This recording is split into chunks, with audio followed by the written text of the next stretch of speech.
ये कहानी है बंदर और मगरमच्छ की। एक नदी के किनारे एक जामुन के पेड़ पर एक बंदर रहता था।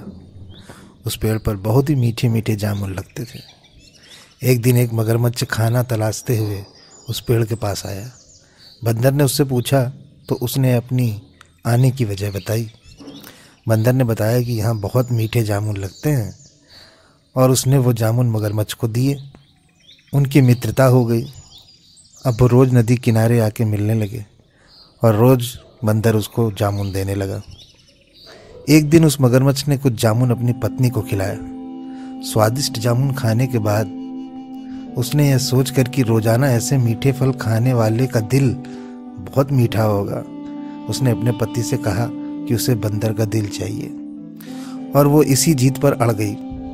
उसने बीमारी का बहाना बनाया और कहा जब तक बंदर का कलेजा उसे मिल पाएगा तभी वो ठीक हो पाएगी। पत्नी की जिद से मजबूर होकर मगरमच्छ ने एक चाल चली और बंदर से कहा कि उसकी भाभी उसे मिलना चाहती है। बंदर ने कहा कि वो भला नदी में कैसे जाएगा। मगरमच्छ ने उसे उपाय सुझाया कि वह उसकी पीठ पर बैठ जाए ताकि सुरक्षित उसके घर पहुंच जाए। बंदर भी अपने मित्र की बात का भरोसा कर पेड़ से नदी में कूदा, उसकी पीठ पर सवार हो गया।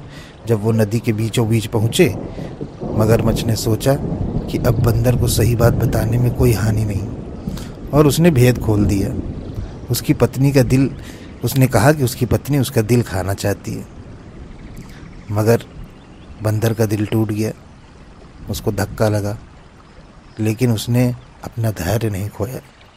बंदर तपाक से बोला, ओह मेरा मित्र, तुमने यह बात मुझे पहले क्यों नहीं बताई?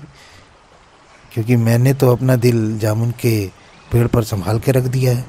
अब जल्दी से मुझे वापस नदी में लेकर जाओ ताकि मैं दिल लाकर अपनी भाभी को उपहार में देकर उसे खुश कर सकूं। मूर्ख मगरमच्छ बंदर को जैसे ही नदी किनारे लेकर आया, बंदर जोर से जामुन के पेड़ पर छलांग लगाई और क्रोध में भरकर बोला, मूर्ख, दिल के बिना भी कोई क्या जिंदा रह सकता है? जा, आज से तेरी मेरी दोस्ती खत्म। इस कहानी से हमें क्या शिक्षा मिलती है? मुसीबत के क्षणों में धैर्य नहीं खोना चाहिए। अनजान से दोस्ती सोच समझ के करना चाहिए और मित्रता का सदैव सम्मान करें। बहुत बहुत धन्यवाद आप सभी का।